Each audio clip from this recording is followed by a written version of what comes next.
À gauche toute. Montez à l'envers. Non, non, non. Joël.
Mesdames, Messieurs, la cérémonie à laquelle vous assistez rend hommage aux morts pour la France en Indochine. Elle se déroule en présence de M. Emmanuel Quéron, secrétaire général de la préfecture de la Charente-Maritime, M. Gérard Dubois, conseiller municipal délégué aux anciens combattants, de l'adjudant-chef Laurent Guilloux, représentant le délégué militaire départemental adjoint, et de Mme Nicole Cantagrel, vice-présidente du comité de coordination des associations mémorielles et patriotiques de l'agglomération rochelaise. Cette cérémonie comprendra la lecture du message officiel et l'hommage aux morts. Elle sera clôturée par la traditionnelle minute de silence, suivie du refrain de la Marseillaise.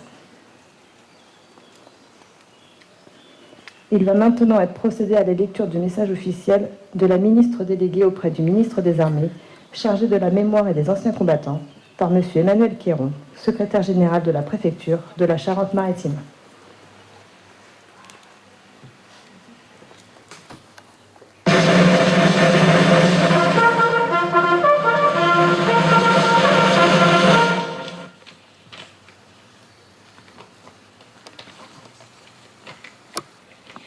Ce 8 juin, la République rend hommage aux morts pour la France en Indochine. De la Seconde Guerre mondiale au lendemain des accords de 1954, plusieurs centaines de milliers d'hommes y furent engagés sous nos couleurs. Plus de 47 000 soldats métropolitains, légionnaires, tirailleurs africains, ainsi que 28 000 Vietnamiens, Cambodgiens et Laotiens, combattant au sein du corps expéditionnaire français en Extrême-Orient, y trouvèrent la mort. Alors que nous parvenons au terme du cycle de commémoration du 80e anniversaire de la Libération, il faut d'abord rappeler la place qu'y prit l'Indochine, y compris dans ce qui allait devenir les prémices d'un nouveau conflit. Souvenons-nous du coup de force japonais du 9 mars 1945, de ces combats qui ne s'arrêtèrent pas le 8 mai 1945, de ces hommes qui résistèrent dans les citadelles et maquis d'Indochine, dans les deltas ou les rizières. Rendons hommage aux 3 compagnons de la Libération, Jean Hers, René Nicolo et Charles Lecoq, tués par les Japonais en mars 1945, ainsi qu'aux 457 médaillés de la résistance française au titre de l'Indochine. Ce n'est que le 2 septembre 1945 que le général Leclerc signait l'acte de capitulation japonaise à bord du cuirassé Missouri. Dans les semaines qui suivirent, il prenait le commandement du corps expéditionnaire français et débarquait à Saïgon pour redonner à la France toute sa place. Des unités entières, dont de nombreux combattants venaient de prendre part à la victoire contre le nazisme et le fascisme, furent redéployés. Commandos, comme le commando Ponchardier, parachutistes, comme ceux du 1er BCCP, dont 2 soldats seront inhumés aujourd'hui à la nécropole nationale de Fréjus, aviateurs de plusieurs escadrilles de chasse, contingents formés en métropole ou en Afrique. Tous rapidement engagés dans une tâche plus complexe qu'attendue, où la guerre finit par succéder à la tension. les héros de la Libération se retrouvaient acteurs d'un conflit aux contours nouveaux, dans lequel ils s'engagèrent avec la même bravoure et la même abnégation, malgré l'indifférence et l'incompréhension d'une société française trop occupée à se reconstruire et désireuse d'oublier les affres de la guerre. Qu'il soit donc rendu hommage à ceux qui, après le 8 mai 1945, continuèrent de servir fidèlement les armes de la France jusqu'en juillet 1954. Que leur combat, dans les conditions les plus rudes, ne soit jamais oublié. Sur les mers, dans les airs, sur la terre, appuyés par un soutien logistique capital, soldats des trois armées et supplétifs indochinois affrontèrent un ennemi déterminé, redoutable, dans un environnement éminemment hostile. Toujours et partout, par-delà les jungles et les rizières, jusqu'au bout de l'enfer de Dien Bien Phu, les soldats du service de santé, à l'exemple héroïque de Geneviève de Galard ou de Valérie André, récemment disparue, firent preuve d'un dévouement sans réserve pour porter assistance aux blessés sous le feu. Qu'ils soient toujours rappelés l'absolu de leur bravoure et la grandeur de leur sacrifice qui ennoblissent notre histoire. Que soit salué le courage de tous ceux qui, d'abord silencieux, surent trouver les mots, souvent longtemps après les combats, pour dire l'épreuve, la souffrance, la honte parfois. Par l'héroïsme de leur témoignage, ils ont permis à la mémoire nationale de devenir plus juste et plus complète. Qu'ils soient rendus aux hommages aux milliers de prisonniers et que jamais ne s'efface le souvenir de ceux que la faim, la maladie ou l'épuisement ont brisés dans les camps. Quand les accords de Genève ont mis officiellement fin au combat, plus de 20 000 soldats français sont demeurés prisonniers. Ils devaient connaître encore les longues marches infernales, leurs chairs martyrisées, les privations et pour beaucoup la mort. Leur endurance face à l'épreuve, leur force d'âme inexpugnable, leur courage, souvent oublié, appartiennent à notre histoire. Que le souvenir soit honoré enfin des civils arrachés à leur foyer par les bouleversements de 1954. Rapatriés dans l'urgence, souvent démunis, ils durent tout reconstruire dans une métropole inconnue, et donc ils acceptèrent de faire leur terre d'avenir. Que soit transmis aux générations nouvelles ce double héritage, celui du courage et celui de la vérité. Non pour exalter la guerre, mais pour comprendre ce qu'elle exige, ce qu'elle détruit, et ce qu'elle relève aussi de la force humaine. En réunissant les Françaises et les Français devant les monuments aux morts, à travers tout le pays, cette journée nationale d'hommage rappelle que la reconnaissance de la nation ne s'éteint pas. Elle s'approfondit au fil du temps, à mesure que le souvenir devient mémoire, et que la mémoire devient conscience. À ceux qui sont morts pour elle, à ceux qui ont été prêts à donner leur vie, à ceux qui ont souffert, la nation exprime aujourd'hui sa fidélité et sa gratitude. Elle rappelle également son attachement à cette mémoire partagée, la reliant dans l'estime et l'amitié entre les peuples, à des pays devenus partenaires de confiance. Honneur à ceux d'Indochine. Vive la République et vive la France.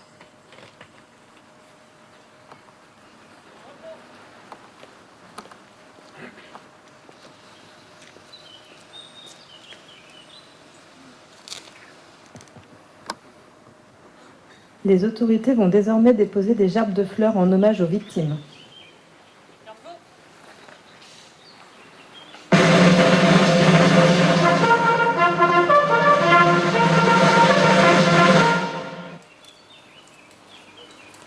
Gerbe déposée par Madame Nicole Cantagrel, vice-présidente du comité de coordination des associations mémorielles et patriotiques de l'agglomération rochelaise.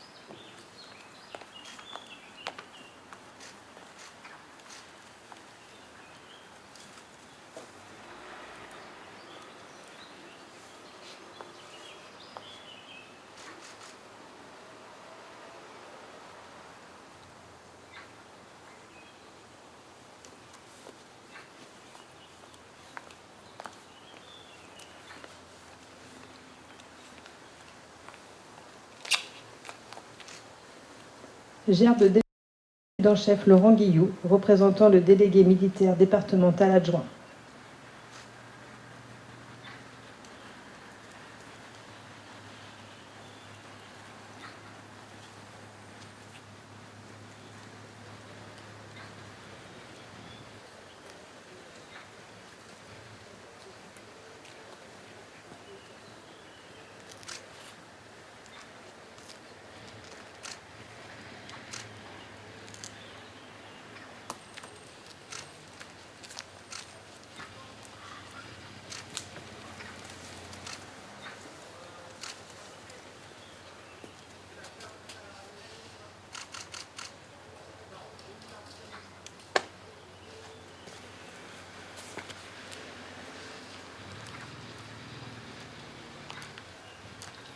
Gerbe déposée par Monsieur Gérard Dubois, conseiller municipal délégué aux anciens combattants.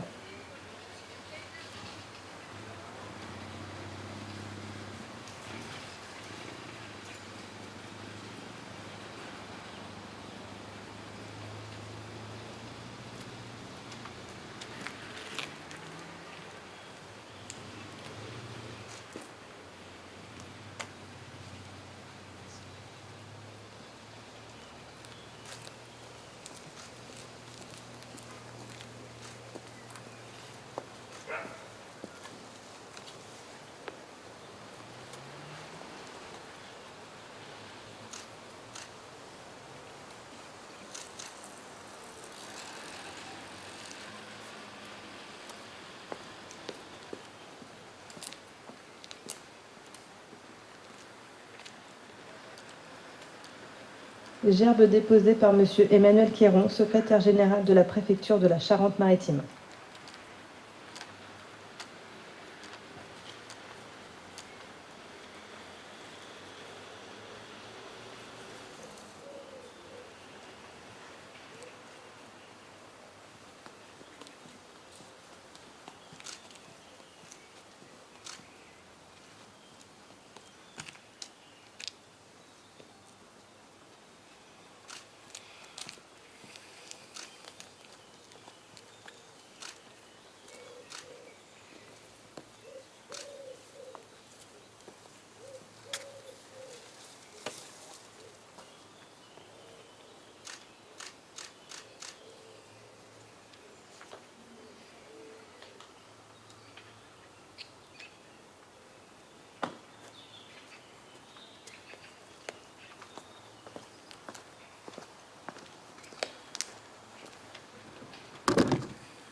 Garde à vous.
Mais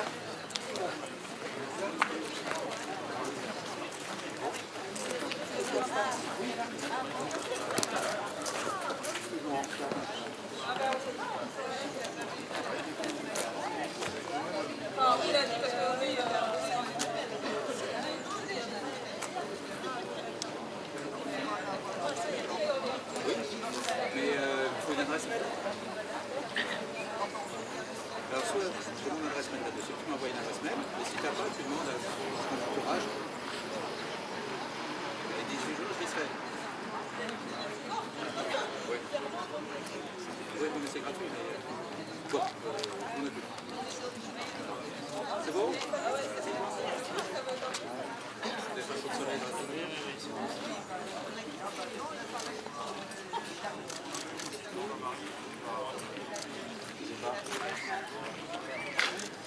c'est bon. Je regarde. Oui. Oui, alors c'est bon. Le 21, il vient pas. Il vient pas.